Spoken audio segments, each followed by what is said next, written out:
pouvoir commencer donc cette petite conférence. Alors, j'ai choisi donc ce thème de la réincarnation, quel est le sens de nos souffrances, car sur Terre, il y a beaucoup d'épreuves, comme chacun de nous peut le constater.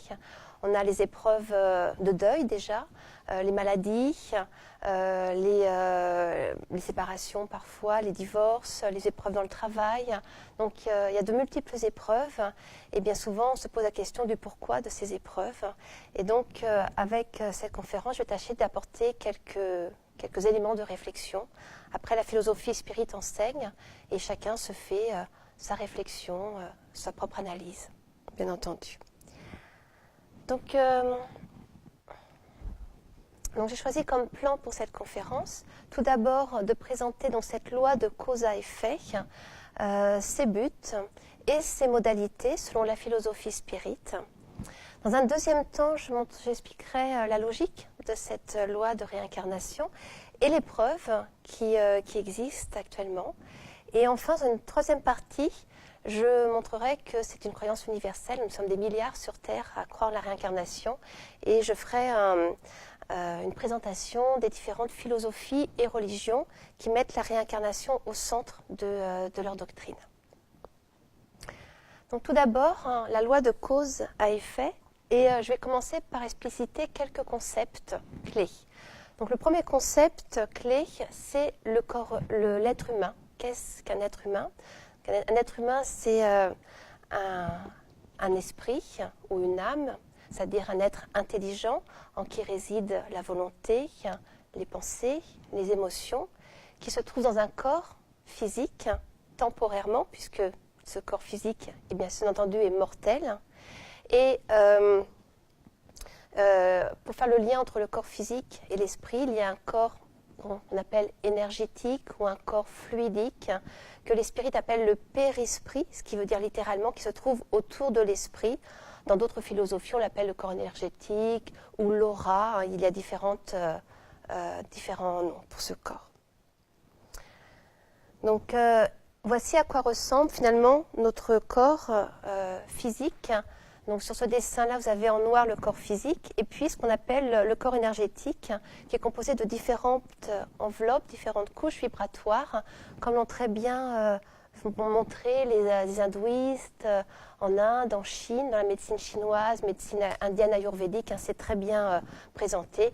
Et vous avez, c'est pas le sujet de l'exposé, mais aussi ici les chakras qui sont représentés, qui sont donc des centres énergétiques de ce corps. Voilà pour le premier concept. L'être humain, c'est une âme dans un corps physique, une âme immortelle dans un corps physique mortel, mais est entourée, cette âme, d'un corps spirituel qui est également immortel et qui se purifie à mesure que l'on évolue, qui devient de plus en plus subtil. Deuxième concept, la réincarnation. Donc la réincarnation, ça veut dire le retour de l'esprit à la vie corporelle, c'est-à-dire la pluralité des existences. Donc l'incarnation de l'esprit se fait dans des corps humains et elle est évidemment indissociable, cette réincarnation, de l'immortalité de l'âme. Donc c'est l'esprit qui se réincarne dans différentes existences corporelles.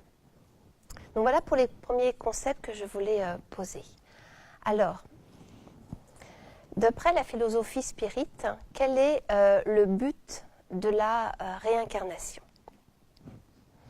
Donc, je vais m'appuyer sur l'ouvrage d'Allan Kardec, le Livre des Esprits, qui est un ouvrage de base de la philosophie spirit. Dans une question posée par Kardec aux esprits supérieurs qu'il a interrogés, comment l'âme qui n'a point atteint la perfection pendant la vie corporelle peut-elle achever de s'épurer? Les esprits répondent en subissant l'épreuve d'une nouvelle existence. Ensuite, comment l'âme accomplit-elle cette nouvelle existence? Est-ce par sa transformation comme esprit? Ce à quoi elles répondent, l'âme, en s'épurant, subit sans doute une transformation, mais pour cela, il lui faut l'épreuve de la vie corporelle. Et ensuite, l'âme a donc plusieurs existences corporelles? Et la réponse, oui, tous nous avons plusieurs existences. Ceux qui disent le contraire veulent vous maintenir dans l'ignorance où ils sont eux-mêmes. C'est leur désir. Et enfin, il semble résulter de ce principe que l'âme, après avoir quitté un corps, en prend un autre, autrement dit qu'elle se réincarne dans un nouveau corps. Est-ce ainsi qu'il faut l'entendre? La réponse, c'est évident. Donc c'est extrait de la question 166 du livre des esprits d'Allan Kardec, qui est donc un condensé de cette philosophie spirit. Donc ici, il est clairement dit que le but de la réincarnation, c'est de progresser vers la perfection humaine. Alors, on ne peut pas être parfait en une seule existence, donc c'est pour ça qu'il y a de très nombreuses existences pour peu à peu s'épurer, acquérir des qualités, des vertus, et donc finalement avancer petit à petit vers la perfection humaine.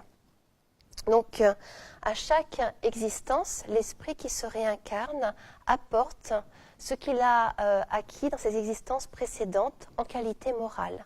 Donc, c'est vraiment une réincarnation évolutive, progressive.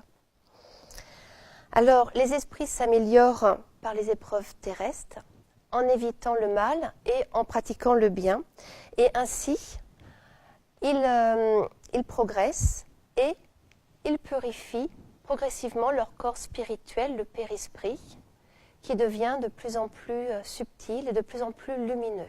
Donc à droite, vous avez un dessin médiumnique qui représente le corps spirituel de Jésus tel qu'il était sur Terre. Donc c'est un esprit qu'on appelle un pur esprit, qui atteint la perfection humaine, et donc son corps spirituel n'est que lumière. Et nous devons tous, toutes les créatures humaines doivent atteindre ce niveau d'évolution morale. Donc il faudra du temps, mais tous un jour nous serons des purs esprits, comme l'a été Jésus, et nous serons donc des êtres de lumière et d'amour. Enfin, troisième but, la réincarnation permet d'expier et de réparer les infractions faites aux lois divines dans nos existences précédentes. Donc on a tous commis des erreurs dans nos vies passées, et donc on se réincarne pour expier, c'est-à-dire finalement souffrir ce que l'on a fait souffrir aux autres, pour le comprendre et évoluer, et aussi pour réparer en faisant le bien là où auparavant on a fait le mal. Et grâce à la souffrance, finalement, l'esprit acquiert peu à peu des qualités telles que l'humilité, qui est une qualité très dure à acquérir à notre niveau d'évolution morale, telles que l'indulgence, la compassion, qui sont toutes en fait des qualités qui constituent l'amour en fait. Quand on parle de l'amour c'est toutes les qualités qui existent, c'est un ensemble. Donc la souffrance, c'est un avertissement que l'on a mal fait, qu'on s'égare. Elle est là en fait pour nous ramener dans la bonne voie. Donc tout est finalement bien fait. Et elle n'est pas incompatible avec l'amour de Dieu, puisqu'elle permet de se réhabiliter et de devenir meilleur. À mesure qu'on évolue, on ne passe plus par la souffrance, puisqu'on évite de faire le mal. La souffrance est nécessaire dans les premières incarnations de l'esprit, et sur Terre, qui est une planète encore très peu évoluée, on est encore au début finalement. Après, on accédera à des mondes plus évolués, et là, il n'y aura plus besoin de passer par la souffrance, nous évoluerons par nos propres efforts, et on aura aussi réparé toutes nos infractions commises aux lois divines. Donc les esprits sont créés simples et ignorants, et peu à peu, ils acquièrent des qualités intellectuelles et des qualités morales par les très nombreuses incarnations qu'il y a sur Terre et dans d'autres mondes. Donc voilà pour les buts de la réincarnation, c'est vraiment d'acquérir peu à peu des qualités, de se libérer des dettes contractées dans les vies antérieures et un jour d'accéder à la perfection morale telle que peut l'être la créature créée par Dieu, créature humaine. Maintenant, dans un deuxième temps, on va voir quelles sont les modalités de la réincarnation. Alors, j'ai posé des questions. Peut-être que certains ont des réponses, donc je vais vous faire un peu participer, ceux qui peuvent donner les réponses. Puis moi, je préciserai en m'appuyant évidemment sur la philosophie spirit. Alors tout d'abord, quel est le nombre des incarnations? Est-ce qu'il y en a qui ont des idées? Combien de fois on s'incarne sur Terre ou dans d'autres mondes? Exactement, Cédric. Voilà. Autant de fois que nécessaire. Donc c'est un nombre indéfini. Des fois on entend des gens qui disent « Oh, on a 7 vies comme les chats » ou je ne sais pas quoi. Non, en fait, c'est pas du tout fixé. C'est de très nombreuses incarnations, hein, très nombreuses, mais autant que nécessaire. Donc, après, où ont lieu les incarnations? Qui veut répondre? Où est-ce qu'ont lieu? Non, je sais pas. Vous savez pas? D'après vous, ou ceux qui... Moi, je pense dans la famille. On revient à ça. Ah, ben ça, on en parlera juste après. Sur cette question, avons-nous plusieurs familles? Là, le lieu, c'est... ça peut être... oui, exactement. Ouais, exactement. N'importe où sur Terre, effectivement, et même dans d'autres planètes, puisqu'en fait, il y a un nombre infini de planètes. Maintenant, on parle même de multivers. Il n'y a pas qu'un seul univers. Il y aurait de multiples univers. C'est infini, c'est merveilleux d'ailleurs, c'est magnifique, cette infinité de planètes, d'étoiles. Il y a des planètes très denses, comme la Terre, et d'autres beaucoup plus subtiles, où les gens vivent différemment et qu'on ne peut pas voir encore, mais qui même, peut-être que dans notre système solaire, des planètes qui sont habitées, mais sur différentes formes de vie. Donc, il y a des mondes d'incarnation inférieurs, des mondes supérieurs. Il y a des mondes pour les premières incarnations des êtres humains, comme l'était la Terre au temps préhistorique.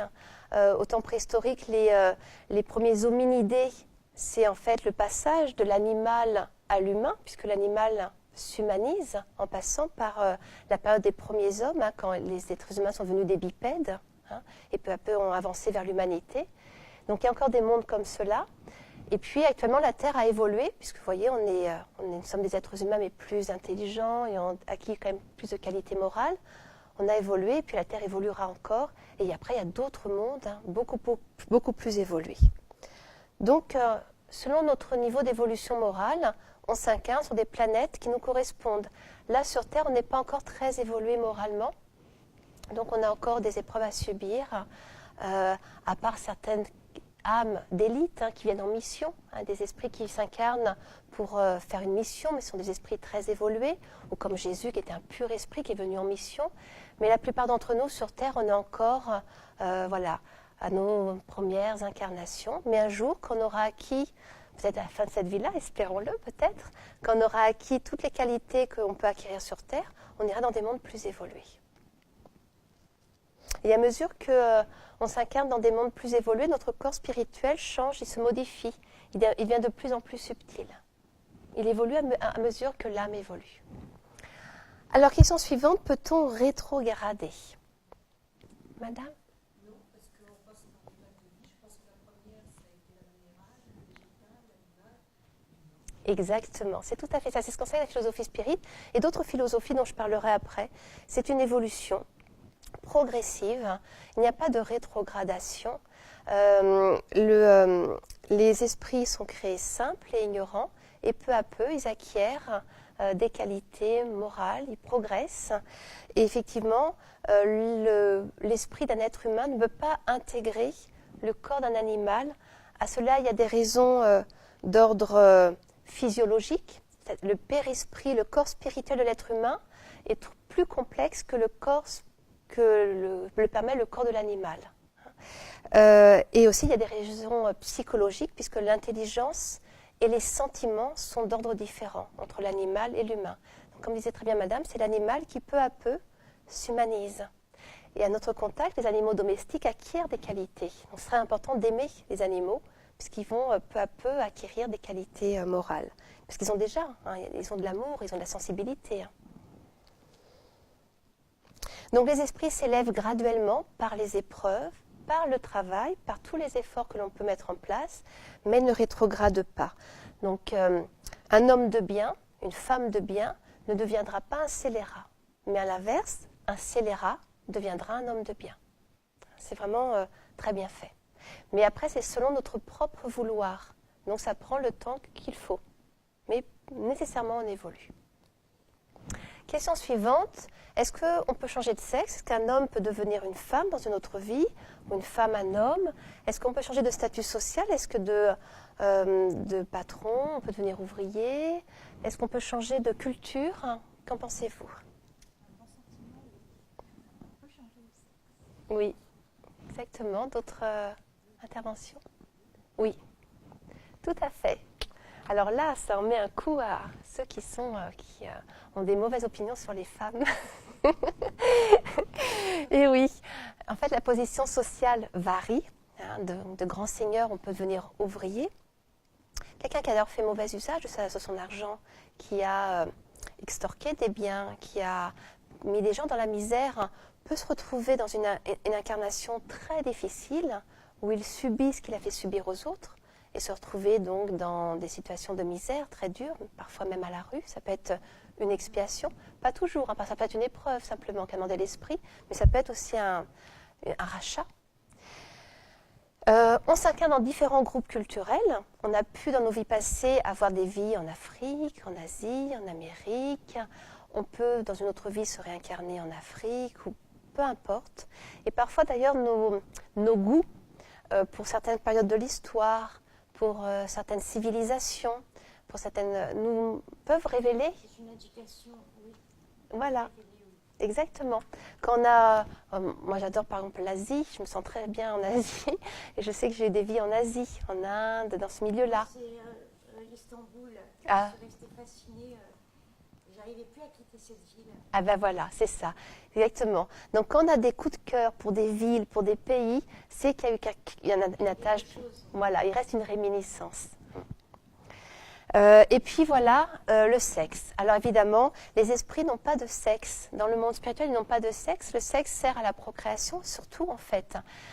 Et donc, ils s'incarnent indistinctement dans les corps d'êtres masculins ou d'êtres féminins, sachant, comme tout à l'heure une dame disait, ça dépend de ce que l'on veut acquérir. En tant que femme, on va passer par la maternité bien souvent, on va avoir des tâches différentes d'un homme et on va développer des qualités différentes que les hommes. Souvent, les femmes vont acquérir plus de patience, plus de douceur par ce rôle maternel. Des incarnations dans des corps d'hommes permettent d'acquérir parfois des qualités comme la force, le courage. Donc on s'incarne indistinctement. Mais par contre, on sait qu'un esprit qui s'est incarné dans un corps féminin, mettons, va garder ce corps pendant plusieurs existences. Parce que c'est compliqué de changer d'un corps à un autre. Il y a des problèmes, des faut s'adapter. On sait qu'on a un ouvrage médiumnique qui raconte les vies de Thérèse d'Avila. Elle s'est communiquée fin 19e à une médium, Amalia Domingo Soler, où elle raconte ses précédentes existences. Et elle raconte 7 vies de femmes, et elles ont toutes eu lieu dans le sexe féminin, pour s'habituer.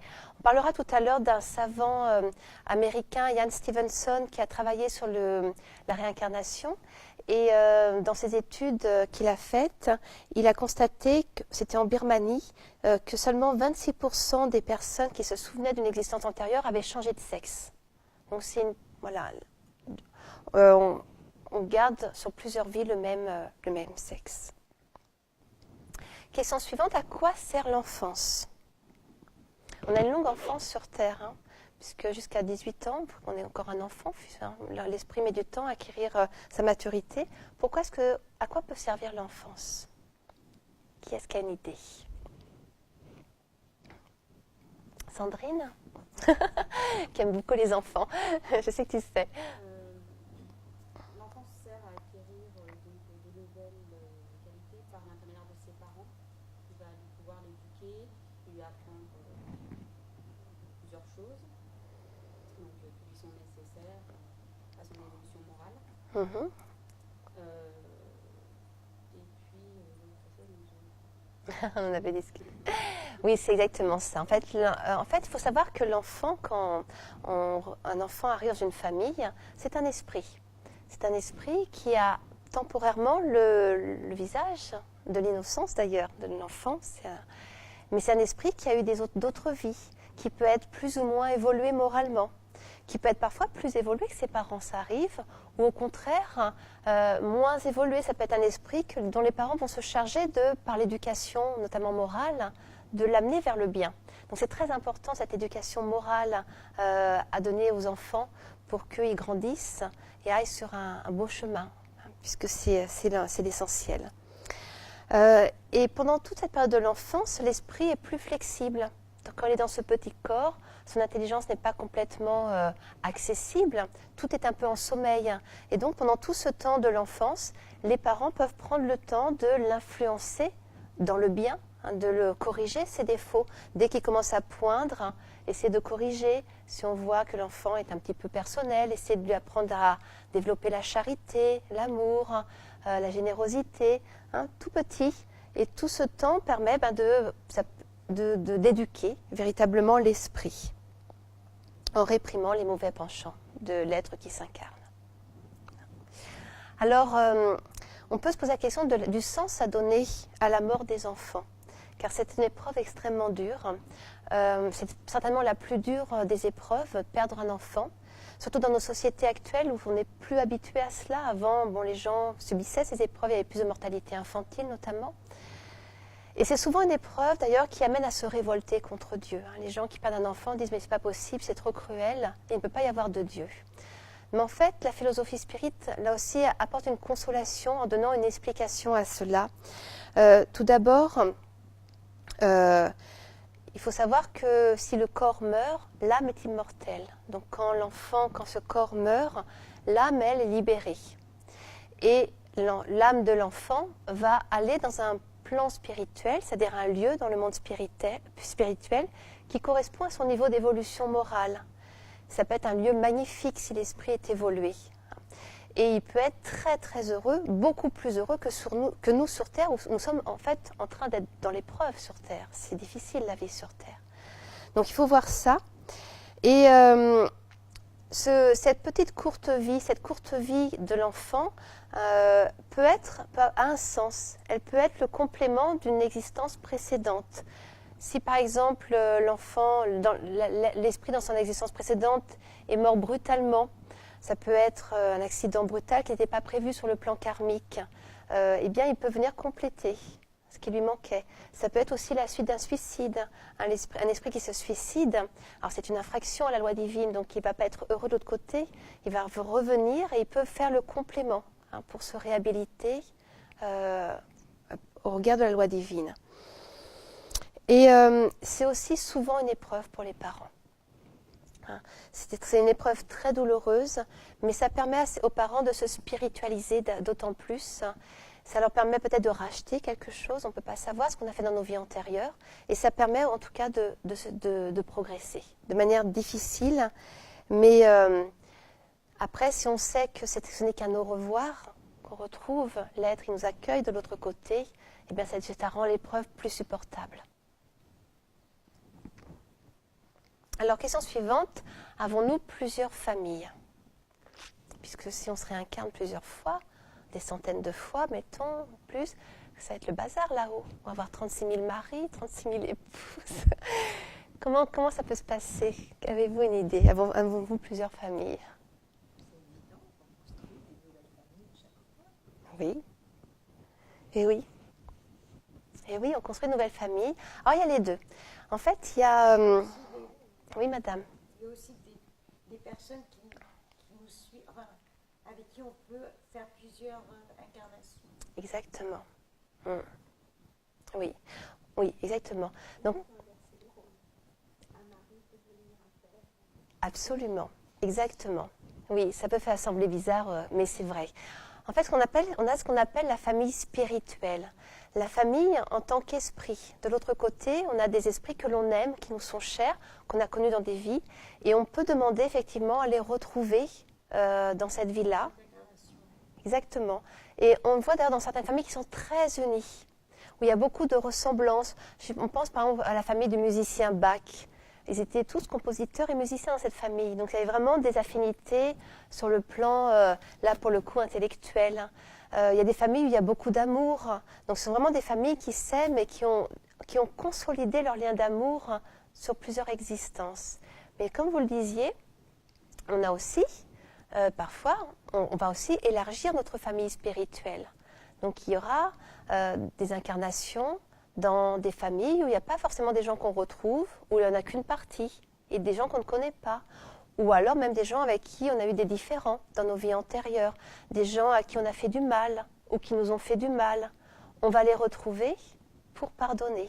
pour effacer les haines, les dissensions, les rancœurs.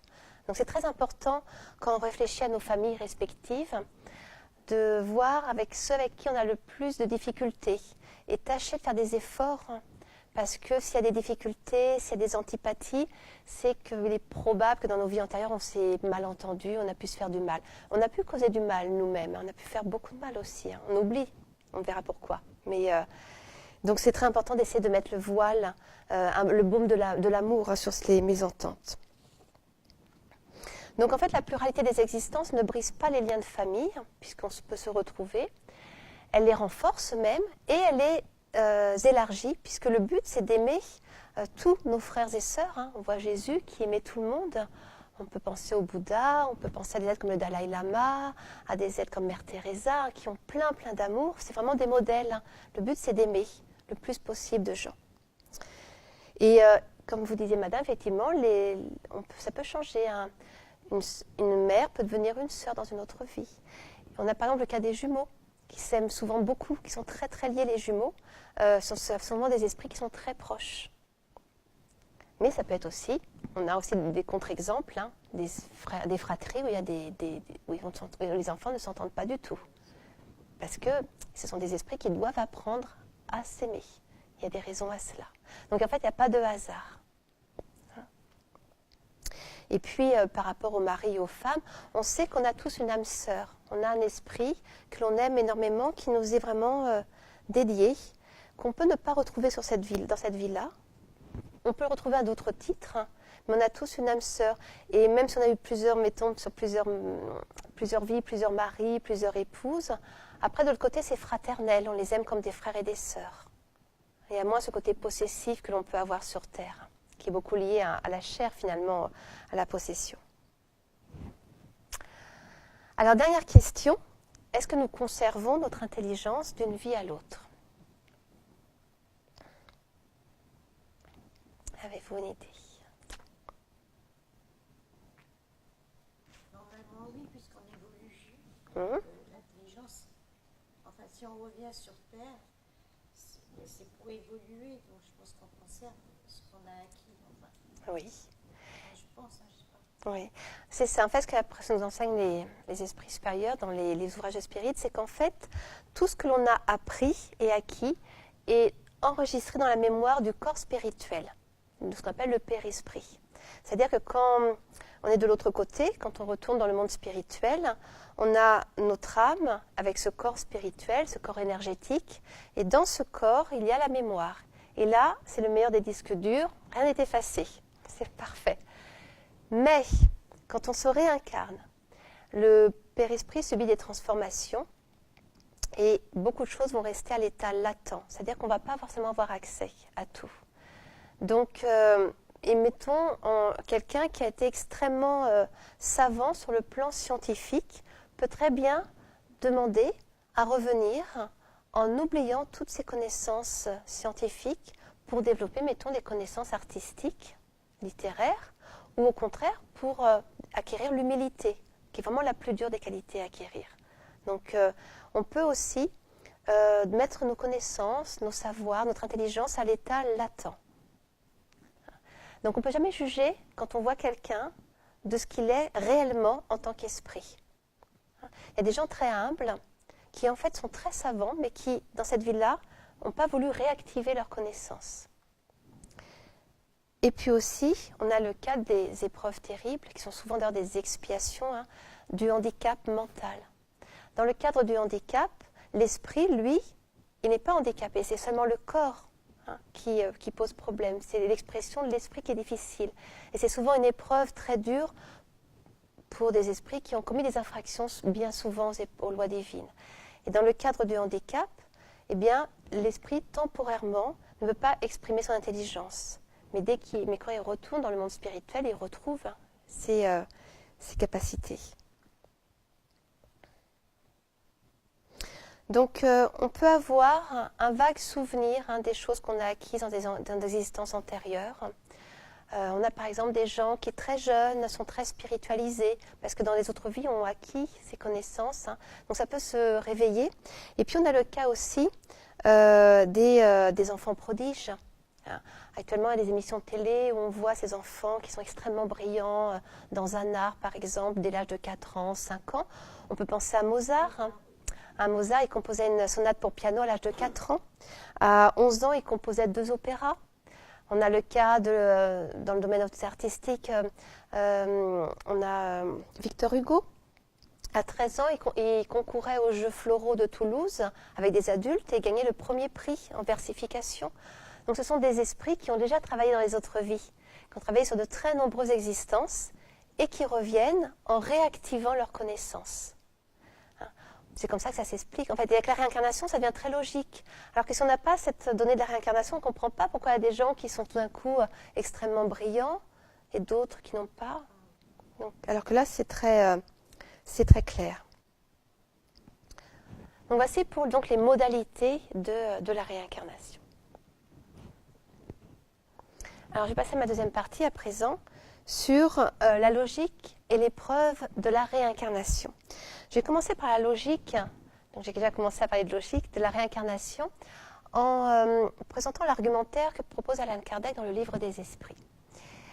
En fait, il explique que la réincarnation est plus en adéquation avec la justice de Dieu que le concept de paradis et de l'enfer. Au XIXe siècle, c'était très marqué ce concept de paradis et de l'enfer, mais encore aujourd'hui, dans certaines religions, c'est encore un concept très présent. Donc c'est plus en adéquation avec la justice de Dieu parce que la réincarnation permet de réparer ce qui a été mal fait. Si dans une vie on a commis des erreurs, un criminel par exemple, eh bien il reviendra. Alors il expiera ses crimes, il aura des épreuves très difficiles, il va expier, mais il pourra se réhabiliter de vie en vie. Ça permet de réparer. Un Dieu qui ne permet pas la réparation, ce serait un Dieu qui serait contraire à la loi d'amour. Or Dieu, c'est l'amour le plus pur. C'est une énergie d'amour sublime. D'autre part, le sort de l'esprit n'est pas fixé par une seule existence. Il accède peu à peu au bonheur spirituel par ses propres efforts sur plusieurs existences. Puisque plus on progresse sur le plan moral, et plus finalement on va accéder au bonheur. Le bonheur de l'âme, c'est ça. C'est vraiment développer les qualités, développer l'amour. Alors, s'il n'y a pas de réincarnation, s'il n'y a pas de réincarnation, il n'y a donc qu'une seule existence corporelle. Donc, l'âme de chacun est créée à la naissance. Alors, pourquoi l'âme montre-t-elle des aptitudes si diverses et indépendantes de l'éducation ? Comment expliquer cette différence d'aptitude ? Alors, certains scientifiques matérialistes disent, voilà, c'est le cerveau, mais ça n'a jamais été prouvé. On a mesuré des cerveaux, ça n'a rien prouvé. Celui d'Einstein a été mesuré, il n'était pas plus gros que les autres. Comment expliquer qu'il y a une si grande différence d'aptitude qui n'est pas non plus liée à l'éducation, puisque par exemple le philosophe Marc Aurèle, qui était empereur romain, a eu pour fils Commode. Donc Marc Aurèle, qui était un homme très sage, a eu un fils qui était un tyran. Et pourtant, il a été éduqué par les meilleurs philosophes, on lui avait enseigné la sagesse très jeune. Donc la réincarnation permet d'expliquer cela. La différence des aptitudes, c'est lié à la différence de travail, acquis par les différentes existences corporelles. D'où vient l'aptitude extranormale de certains enfants en bas âge pour tel art ou telle science, tandis que d'autres restent médiocres toute leur vie, s'il n'y a qu'une seule existence? Et enfin, d'où viennent chez les uns les idées innées ou intuitives qui n'existent pas chez d'autres? Avec la réincarnation, c'est beaucoup plus logique. En fait, tout s'explique de manière simple. Et la réincarnation donne également espoir à ceux qui ne se sont pas améliorés par négligence ou par faute d'occasions favorables.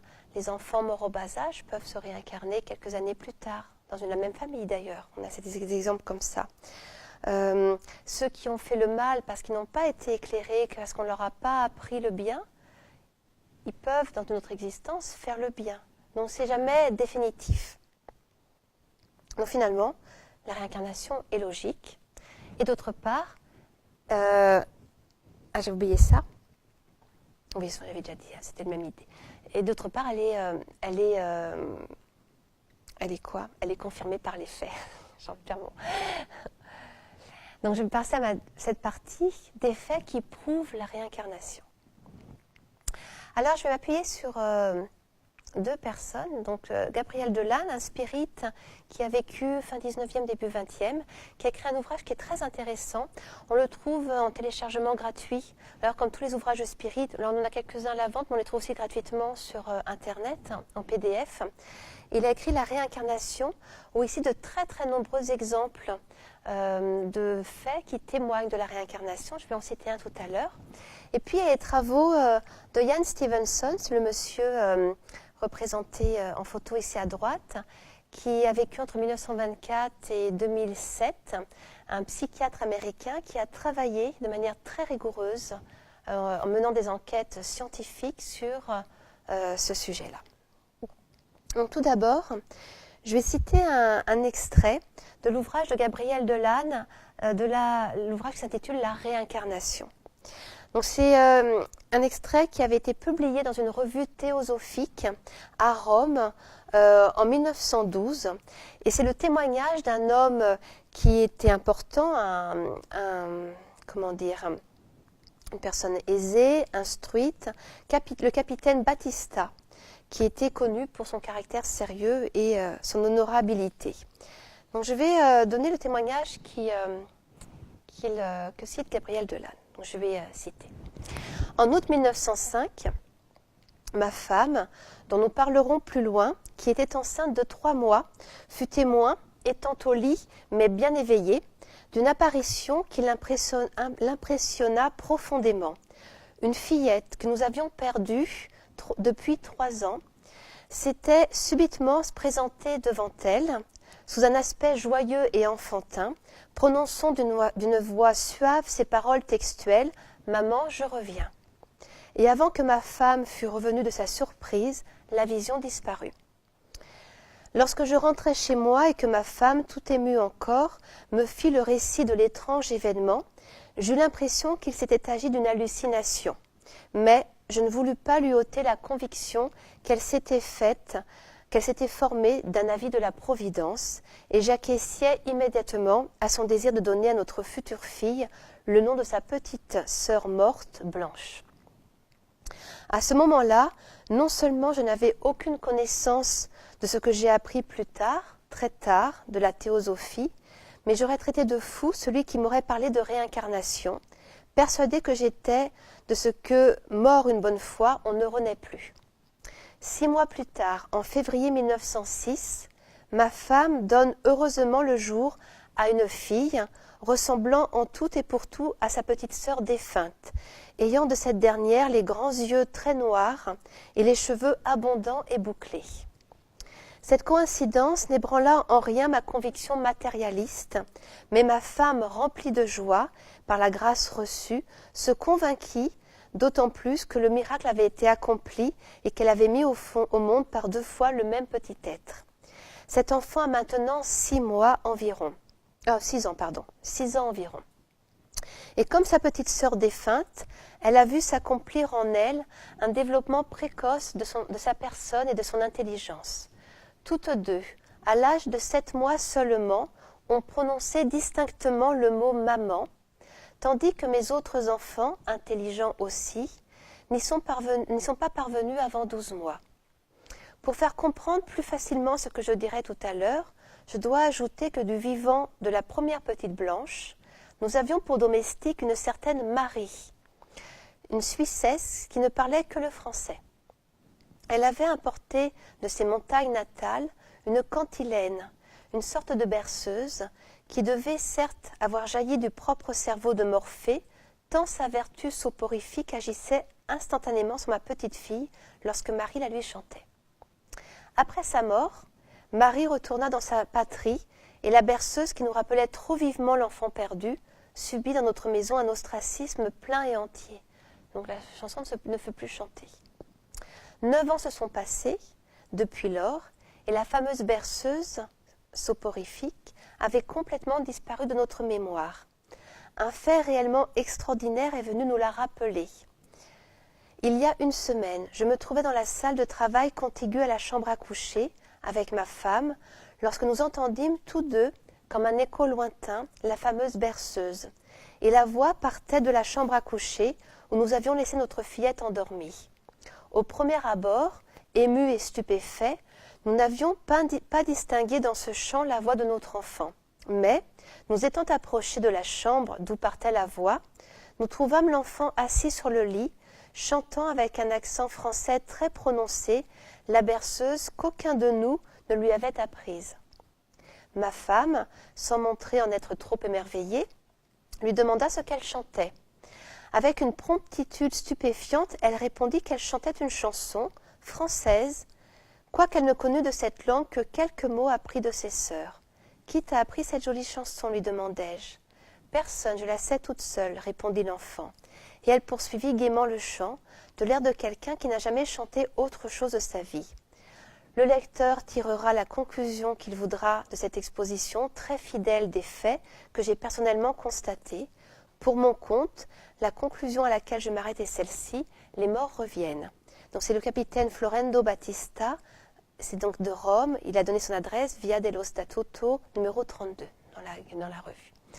Donc j'ai pris cet extrait car d'une part on a vraiment une preuve de la réincarnation et en plus c'est très consolateur pour les parents qui ont perdu un enfant puisque là l'enfant revient dans un autre enfant qui lui ressemble beaucoup quelques années plus tard. Donc les travaux aussi de Ian Stevenson, donc je mettrai en bibliographie quelques ouvrages de Ian Stevenson. Donc il a étudié à l'université de Virginie en psychiatrie, il a dirigé le service de neurologie et psychiatrie à l'université de Virginie et il a enquêté donc sur les souvenirs de vie antérieure chez les enfants notamment. Il a donc étudié plus d'une centaine de cas. Des enfants qui se rappellent de vie antérieure mais sans être sous hypnose, en étant dans leur état normal, on va dire. En Amérique latine, aux États-Unis, en Europe un peu aussi, beaucoup en Asie, parce qu'en Asie c'est culturel la réincarnation. Donc du coup, les parents écoutent davantage les récits qu'en donnent les enfants. Et en fait, il a enquêté, c'est-à-dire quand un enfant disait « je me rappelle avoir vécu dans telle ville, avoir eu tel parent ». Alors j'ai un cas, j'avais noté un exemple d'enfant par exemple, c'était au Liban, chez les Druzes. Les Druzes croient en la réincarnation, donc ils écoutent plus facilement ces enfants qui se rappellent de vie antérieure. C'est un petit garçon qui, dès l'âge de 18-24 mois, mentionnait des personnes et des événements ainsi que des biens dont il aurait été le propriétaire. Et il donnait le nom du village où il prétendait avoir vécu, qui était Kribi, donc au Liban, et celui de sa famille précédente. Il la nommait les Bouhamzi. Et donc Ian Stevenson est venu enquêter dans la famille, il a interrogé l'enfant, et en fait, le village existe bien à 45 km du village natal de cet enfant, et tous les dires de l'enfant peuvent être authentifiés. Donc on a pu retrouver la famille où il a vécu dans sa précédente existence. Il s'appelait Ibrahim Bouhamzi, il était décédé en 1949 et il s'est réincarné dans une autre famille en 1958. Et quand on lit les ouvrages de Stevenson, c'est vraiment très sérieux. C'est un scientifique, donc il a une démarche très rigoureuse. Il note tous les témoignages, les concordances. Et donc il en est arrivé à la conclusion que la pluralité des existences serait la réponse la plus probable à ces souvenances de vie d'enfant.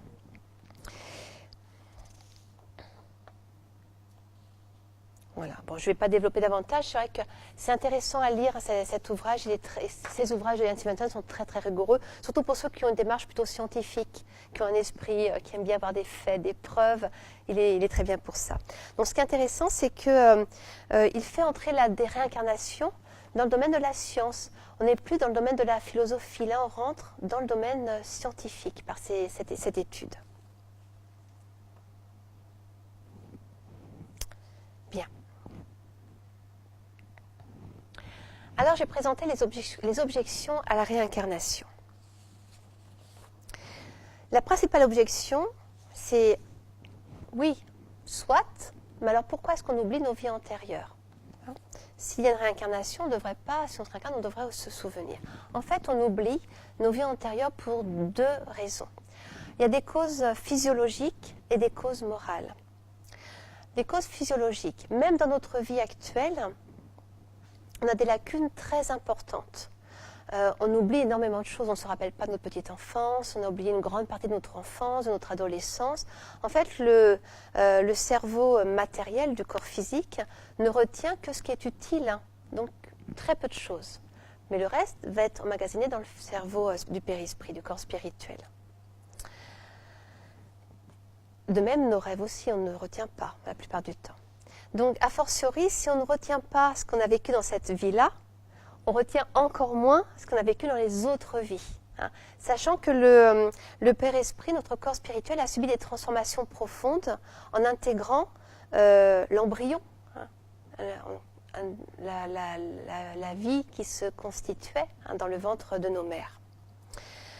Donc, voilà la raison physiologique. Après, ces souvenirs peuvent être réactivés sous hypnose, par des régressions, ou dans certaines circonstances, en certains lieux, des gens qui tout d'un coup se souviennent de choses qui remontent à des vies antérieures. Mais la raison physiologique, c'est que voilà, notre cerveau matériel n'a pas retenu et ne retient pas dans sa vie présente plein de choses. Maintenant, la cause morale, parce qu'en fait, il y a vraiment une cause essentiellement morale. On est sur un monde encore très peu évolué. Donc, dans nos vies antérieures, on a pu faire beaucoup de mal. On a pu commettre beaucoup d'erreurs. Donc, la connaissance des fautes, même des crimes que les êtres humains connaissent serait un fardeau terrible. Pour se souvenir que dans une autre vie, on a tué quelqu'un, ce serait épouvantable, par exemple. Ce serait très culpabilisant. Donc, ce serait une cause de découragement. Donc, on a l'oubli. D'autre part, ça perpétuerait les dissentiments et les haines. Sachant, comme je disais tout à l'heure, on retrouve dans nos familles, parfois dans nos collègues de travail, dans nos relations, des gens avec qui on a pu être en très mauvaise entente dans nos vies antérieures, voire même leur faire du mal, ou ils peuvent nous avoir fait du mal. Donc cet oubli permet en fait d'effacer, de remettre les choses à plat, même si on va ressentir inconsciemment une antipathie. Mais au moins, on ne sait pas ce qu'on a fait, ce qu'on nous a fait. Ça peut être terrible parfois. Et donc finalement, c'est utile. Et d'autre part, ça permet aussi d'abandonner plus facilement les erreurs et les préjugés que l'on a pu avoir dans nos vies antérieures. Donc voilà, l'oubli est vraiment bénéfique. À mesure que l'on évolue et qu'on accède à des mondes d'incarnation supérieure, on se souvient davantage. Mais sachant que quand on mourra, dans le monde spirituel, ce sera réactivé avec l'aide de notre ange gardien. On a tous un ange gardien qui va nous aider, il va nous accueillir de l'autre côté, c'est l'être de lumière.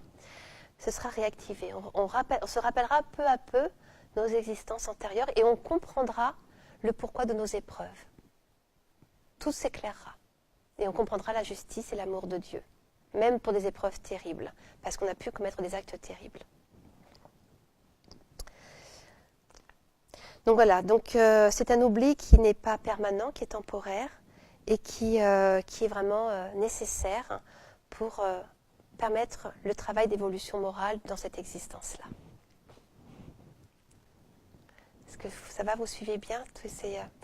Vous poserez des questions si vous voulez tout à l'heure, c'est vraiment des choses que je pourrais approfondir. Je vais terminer avec mon dernier point. Donc la philosophie spirit enseigne la réincarnation, mais nous ne sommes pas isolés, puisqu'on est quelques milliards sur Terre à croire en la réincarnation. La moitié de la planète croit en la réincarnation. Et dans les civilisations antérieures, il y a eu énormément de philosophies, de religions qui ont enseigné la réincarnation. Donc on va faire un tour d'horizon culturel de cette doctrine. Donc je vais remonter un petit peu le temps et on va un petit peu voyager dans l'espace. Donc en Inde. Donc, je vous ai mis en bas à droite une carte de l'Inde. On a deux religions importantes, très importantes, qui sont apparues, l'hindouisme et le bouddhisme. Je vais commencer avec l'hindouisme. Donc l'hindouisme, dans les textes les plus anciens de l'Inde, qu'on appelle les Védas, qui datent du 4e millénaire avant Jésus-Christ, on a la trace, l'enseignement de la réincarnation. Et on a un très très beau texte, vraiment que j'encourage à lire pour ceux qui sont intéressés par ces cultures. C'est la Bhagavad Gita, qui veut dire, c'est écrit ici, le chant du Seigneur, le chant du bien-aimé. C'est un texte qui est écrit entre le 5e et le 2e siècle avant Jésus-Christ, de l'hindouisme. Et dans ce texte, en fait, c'est le seigneur Arjuna qu'on voit ici à genoux devant Krishna. Alors Krishna, c'est un avatar, c'est-à-dire que c'est un pur esprit. C'est un esprit, comme Jésus, par exemple, qui a atteint la perfection humaine et qui s'incarne pour enseigner, pour apprendre aux hommes la loi d'amour et de charité. Et dans la Bhagavad Gita, en fait, Arjuna se désole de devoir combattre dans l'armée ennemie ses propres cousins et peut-être de leur infliger la mort. Et Arjuna lui enseigne, d'une part, l'immortalité de l'âme et d'autre part, la loi de réincarnation. Donc je vais citer un extrait donc, de la Bhagavad Gita que je projette. Donc l'âme ne naît ni ne meurt jamais. Elle n'est pas née jadis, elle ne doit pas renaître. Sans naissance, sans fin, éternelle, antique, elle n'est pas tuée quand on tue le corps. Comment celui qui la sait impérissable, éternelle, sans naissance et sans fin, pourrait-il tuer quelqu'un ou le faire tuer ?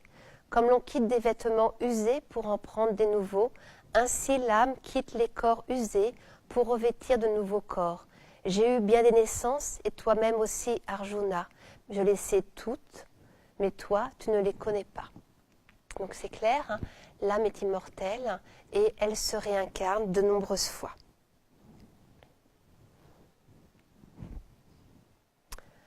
Alors, toujours en Inde est apparu au VIe siècle avant Jésus-Christ le bouddhisme. Donc c'est l'enseignement du prince Siddhartha Gautama qui a atteint l'éveil, c'est-à-dire qui est devenu Bouddha. Et en tant que Bouddha, il a eu accès à ses vies antérieures, donc il a revu tout le défilé de ses vies antérieures, et il a enseigné un enseignement essentiellement pratique. Dans le bouddhisme, on ne parle pas tellement de métaphysique, ce qui compte surtout, c'est comment sortir de la souffrance, et le bouddhisme enseigne donc le chemin octuple, c'est-à-dire le chemin de l'amour, de l'altruisme, pour ne plus souffrir. Et on a quand même quelques textes qui parlent de la réincarnation, notamment le Dhammapada, qui est le sutta, c'est-à-dire le texte bouddhique, mis par écrit 400 ans après la mort du Bouddha, qui est très populaire dans le bouddhisme, notamment le bouddhisme Mahayana. C'est le bouddhisme qu'on va trouver au Tibet, au Népal, dans ces régions-là. Donc je cite. Je l'appelle Brahmana, celui qui connaît le mystère de la mort et de la renaissance de tous les êtres, qui est libéré de l'attachement, qui est heureux en lui-même et illuminé. Je l'appelle Brahmana, celui qui connaît ses vies antérieures, qui connaît le paradis et l'enfer, qui a atteint la fin des naissances, qui est un sage possédant la connaissance parfaite et qui a accompli tout ce qui doit être accompli. Ce sont les versets 419 et 423. Quand ici il parle du paradis et de l'enfer, ce n'est pas au sens, c'est pas comme on peut le trouver dans certaines religions, ce sont ici des lieux, des plans spirituels où l'esprit est malheureux ou heureux, sachant que pour les bouddhistes, donc, on se réincarne jusqu'à toujours, c'est accéder à la perfection humaine. On revient sur Terre parce qu'on est attiré par cette soif des désirs, des expériences à vivre. Et à un moment donné, on se détache complètement et on n'a plus besoin de se réincarner sur Terre. Alors, je vais continuer ce tour d'horizon. En Chine, s'est développée la philosophie taoïste de Lao Tse, qui a écrit le Tao Te Ching. Et on a un poème de Po Choi, qui date du 8e siècle, 9e siècle après Jésus-Christ, qui évoque la réincarnation également. Donc il écrit « Si je pars, je ne jette aucun regard en arrière. Encore rivé à la vie, je suis cependant libre de soucis, puisque la vie et la mort par cycles vont et viennent. D'une courte durée sont les jours à passer. Ainsi, fort en ma foi, j'attends et j'aspire à être uni aux pulsations de l'éternité. » C'est beau, hein? C'est magnifique. Les pulsations de l'éternité, c'est l'amour divin. C'est magnifique. Quand on se purifie un jour, eh bien voilà, on accède à la lumière divine. Et ça, c'est la plus belle des récompenses.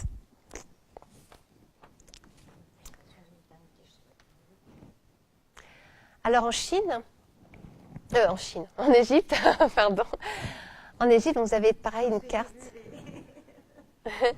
Oui, là c'est l'Égypte, c'est indéniable. Donc vous avez la carte de l'Égypte ancienne et j'ai mis ici un papyrus qui illustre le livre des morts égyptien. Donc on sait par les philosophes grecs, notamment par... j'ai un trou de mémoire. Comment il s'appelle Hérodote, par Hérodote, que les Égyptiens croyaient en la réincarnation. Et on a retrouvé, c'est très intéressant, donc un extrait d'un papyrus, d'un livre des morts. Alors le livre des morts, c'est un livre qu'on plaçait dans les sarcophages, dans les pyramides ou dans les différents lieux de prière, des tombeaux, pardon, je vais y arriver. Et ça ressemble à ça. Donc on a un papyrus avec des prières et pour guider l'âme du mort dans l'au-delà. Et puis ici, donc on voit l'âme du mort, ici, qui est guidée par le dieu Anubis pour être conduite à la pesée de l'âme. L'âme doit être aussi légère que la plume de Mat, la plume de la justice. Et si elle est aussi légère, eh bien, elle continue son chemin vers Osiris. Donc c'est une illustration de ce livre des morts égyptien. Et donc, dans l'un des livres des morts qu'on a retrouvé dans un papyrus qui date de 1500-1000 avant Jésus-Christ, il est écrit « Je suis l'oiseau Bénou, l'âme cœur de rat, et sur cette terre, je reviendrai encore. » Les Égyptiens donc, croyaient aussi en la réincarnation. Je continue. En Perse, alors dans le monde perse, il y a, donc ici vous avez ici l'empire perse à son apogée. Cet empire a disparu avec la conquête d'Alexandre le Grand. Donc il allait, voyez, de la Thrace, de la Libye jusqu'à l'Inde. Et 3 religions se sont développées. Il y a le zoroastrisme de Zoroastre, ce philosophe, ce sage, le mitraïsme et le manichéisme de Mani. Et dans ces 3 religions, il y avait la croyance en la réincarnation. Donc voici un extrait de l'Avesta.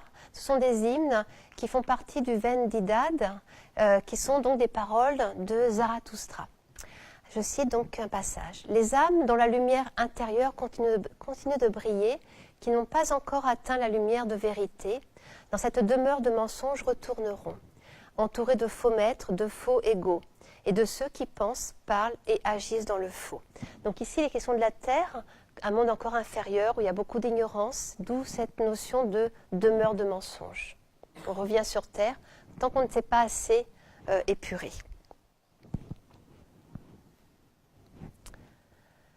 Alors en Grèce ancienne, certains philosophes ont enseigné la réincarnation.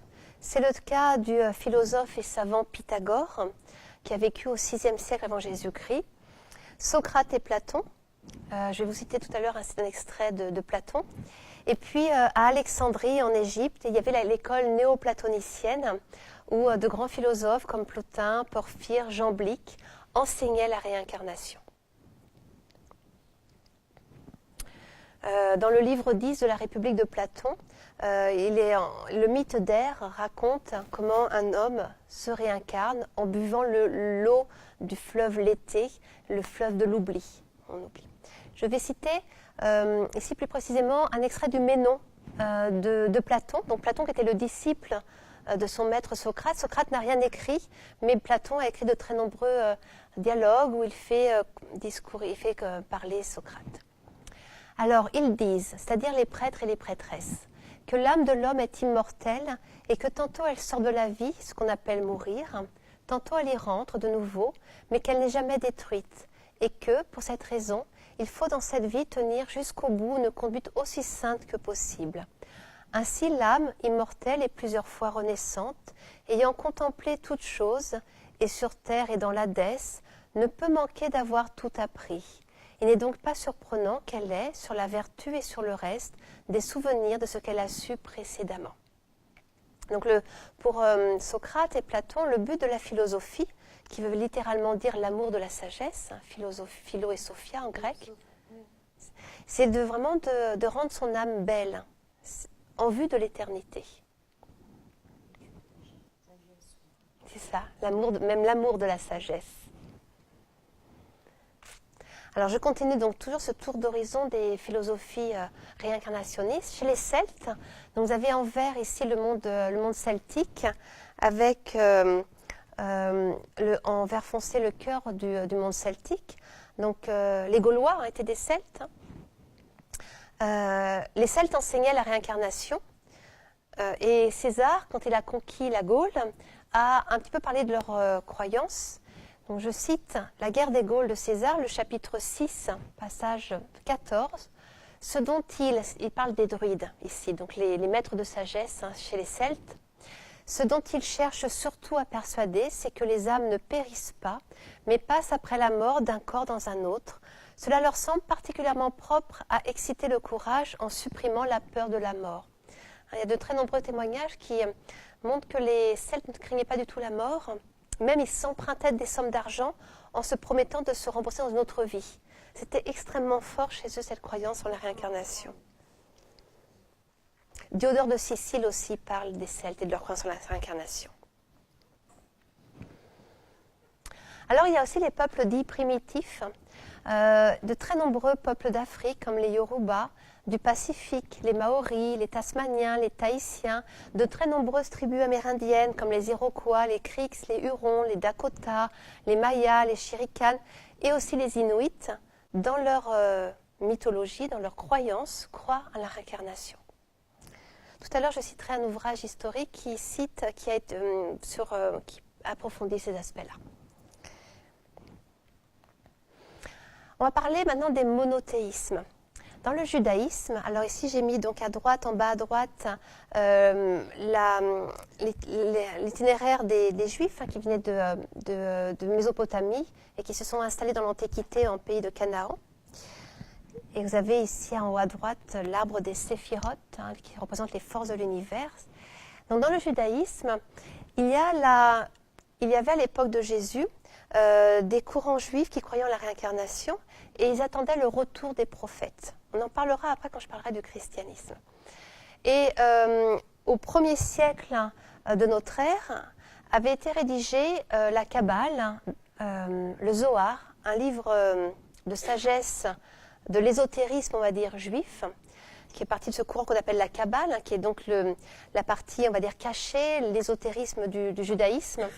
Et cet ouvrage avait disparu, puis il est réapparu en Espagne au XIIIe siècle, le Zohar. Et il y a tout un chapitre du Zohar qui traite de la réincarnation. Donc je cite ce passage, qui est également très intéressant. Donc, c'est le livre des transmigrations des âmes. C'est l'une des sections, la deuxième, il me semble, du Zohar. Toutes les âmes sont soumises à la transmigration. Mais les hommes ignorent les desseins du Très-Haut qui les regardent. Ils ignorent qu'ils sont jugés à chaque heure, au moment de venir en ce monde et de le quitter. Ils ignorent combien de nombreuses transformations et de mystérieuses épreuves ils doivent traverser et comment de nombreuses âmes et de nombreux esprits errent en ce monde, faute de pouvoir retourner au palais du roi divin. Les âmes doivent retourner dans la substance absolue d'où elles sont issues. Mais pour y parvenir, elles doivent développer toutes les perfections dont elles portent le germe en elles. Et si elles n'ont pas rempli cette condition au cours d'une vie, elles doivent en recommencer une deuxième, une troisième, et ainsi de suite, jusqu'à ce qu'elles aient atteint à cette condition qui lui permet de retourner s'unir à Dieu. Donc là aussi, c'est très beau, cet enseignement, que se perfectionner en vue de se joindre à la... Alors, ce n'est pas s'unir au sens où on disparaît, c'est s'unir au sens où on est on atteint la perfection humaine et on est dans cette lumière divine. Le christianisme. Alors, dans l'évangile selon Matthieu, au chapitre 17, verset 10, 3, il y a un passage où il est question de cette attente du retour des prophètes juifs. Ses disciples interrogèrent donc Jésus. Alors, ils lui dirent, « Pourquoi donc les scribes disent-ils qu'il faut qu'Élie vienne auparavant ?» Élie était un prophète juif qui a vécu au 9e siècle avant Jésus-Christ et les Juifs attendaient le retour de ce prophète. Mais Jésus leur répondit, « Il est vrai qu'Élie doit venir et qu'il rétablira toutes choses. Mais je vous déclare qu'Élie est déjà venu, et ils ne l'ont point connu, mais ils l'ont fait souffrir comme ils ont voulu. C'est ainsi qu'ils feront mourir le Fils de l'homme. » Alors ses disciples comprirent que c'était de Jean-Baptiste qui leur avait parlé. Donc, dans ce passage, il est clair que les disciples considèrent que Jean-Baptiste est la réincarnation d'Élie. Jean-Baptiste est celui qui donnait un baptême de repentir sur les rives du Jourdain et qui a baptisé Jésus et qui a ensuite été tué à l'instigation d'Hérode Antipas, le tétrarque, c'est-à-dire le gouverneur de Galilée et de Pérée. Il a été assassiné pour des raisons politiques, car il faisait de l'ombre à Hérode.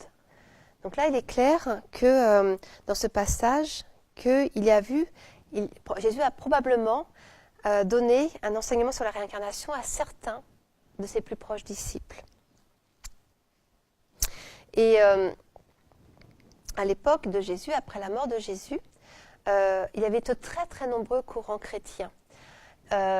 Et notamment parmi tous ces courants chrétiens, il y avait les gnostiques, dont on a retrouvé des manuscrits en Égypte en 1945 qui ont été extrêmement intéressants. Et dans les courants gnostiques, ils croyaient, ces chrétiens-là croyant la réincarnation. Notamment les carpocratiens considéraient que les incarnations permettaient à l'âme d'acquérir de l'expérience et effaçaient les fautes commises. On a aussi des penseurs chrétiens tels que Origène, qui vécut au IIe siècle, qui croyait en la pluralité des existences. Donc dans le courant chrétien, il y avait un courant réincarnationniste, mais quand le courant catholique a pris le dessus, sur les autres courants, peu à peu, il y a eu différents conciles qui ont interdit les thèses réincarnationnistes. Et les ouvrages, les évangiles qui n'étaient pas conformes ont été interdits. C'est pour ça que ceux d'Égypte, des gnostiques, avaient été cachés dans des jarres et ont été retrouvés en 1945. Beaucoup d'écrits ont été cachés ou brûlés, ou détruits. Et plus tard, toujours dans le christianisme, il y aura des résurgences de ces courants gnostiques, avec notamment les Vaudois et les Cathares au Moyen-Âge, qui seront à leur tour persécutés au XIIIe siècle. J'ai presque fini mon tour d'horizon. Toujours dans le monothéisme, là, l'islam. Dans l'islam, il y a un courant c'est le courant des soufis. Les soufis, ce sont les mystiques de l'islam, qui est un courant plutôt ésotérique. Et certains soufis croient en la réincarnation. C'est le cas notamment donc, de Jalaluddin Rumi, un grand poète mystique persan qui a vécu au XIIIe siècle, qui a écrit des milliers de vers, un ouvrage magnifique. C'est un poème sur plusieurs tomes, qui s'appelle le Masnavi. Et je cite un passage qui est très célèbre de ce Masnavi. « Minéral, je suis mort et suis devenu plante. Plante, je suis mort et je suis né animal. Animal, je suis mort et je fus homme. Pourquoi aurais-je peur? N'ai-je jamais été amoindri par la mort? Encore une fois, cependant, je mourrai comme homme pour m'élever parmi les anges bienheureux. Mais il me faudra même quitter cet état d'ange. » Donc on a ici, c'est pareil, la croyance en la réincarnation et d'autres textes du soufisme que je ne peux pas citer, je n'ai pas le temps, qui traitent de ce sujet-là. Donc j'arrive vers la fin. À la Renaissance en Europe, certains savants vont redécouvrir les ouvrages de Platon. Les Turcs, les Ottomans envahissent l'Empire byzantin, les Seldjoukides d'abord et les Ottomans ensuite. Et ils envahissent l'Empire byzantin et donc des philosophes byzantins vont trouver refuge en Italie. Et parmi ces philosophes, certains étaient des néo-platoniciens, la philosophie donc de Platon. Et donc ils ont amené avec eux l'idée, la croyance en la réincarnation. Et de ce fait, certains auteurs, notamment des Italiens, vont traduire les ouvrages de Platon. C'est le cas de Marcille Ficin, de Pie de la Mirandole, et puis des auteurs, des savants comme Paracelse et Léonard de Vinci, vont adhérer à ces idées de la réincarnation. Alors évidemment, c'était très dangereux à l'époque, puisque c'était menacé de mort, puisque les cathares avaient déjà été brûlés au XIIIe siècle. On est dans une période où l'Église, malheureusement, s'est très dogmatisée et s'est fermée à différentes philosophies. Et donc, ces croyances n'étaient pas dites ouvertement. On a toutefois retrouvé un carnet très intéressant de Léonard de Vinci. Donc, vous avez ici un autoportrait, une gravure. C'est le carnet, un manuscrit de Madrid, le folio 6 recto, qui date de 1497-1503, qui laisse penser que Léonard de Vinci croyait en la réincarnation. Je vais citer ce passage. L'âme désire demeurer dans le corps parce que sans les membres de ce corps, elle ne peut ni agir ni ressentir. L'âme ne peut en aucun cas être soumise à la corruption du corps, mais elle agit avec le corps comme le souffle qui fait chanter l'orgue. Si l'un de ces tuyaux est endommagé, le souffle ne peut y produire aucun son agréable. Lis-moi, ô lecteur, si tu te plais à me lire, car je ne reviendrai que très rarement en ce monde. Voilà. Et puis, donc après, avec les persécutions, l'Inquisition qui devient très puissante, les bûchers très nombreux, eh bien, les courants réincarnationnistes vont être étouffés en Europe jusqu'au XIXe siècle. Et au XIXe siècle, époque où se diffuse la philosophie spirite, eh bien, on va avoir beaucoup d'auteurs, d'intellectuels européens qui vont adhérer de plus en plus à la philosophie de la réincarnation. C'est le cas notamment de Lamartine, mais je pourrais citer de très nombreux autres auteurs. On a Pierre Leroux, Fourier, Jean Reynaud, Théophile Gautier qui a écrit un ouvrage qui s'appelle Spirit, Victor Hugo qui a écrit un poème Le Revenant, où il raconte comment l'un de ses enfants qui était décédé en bas âge est revenu dans un autre enfant.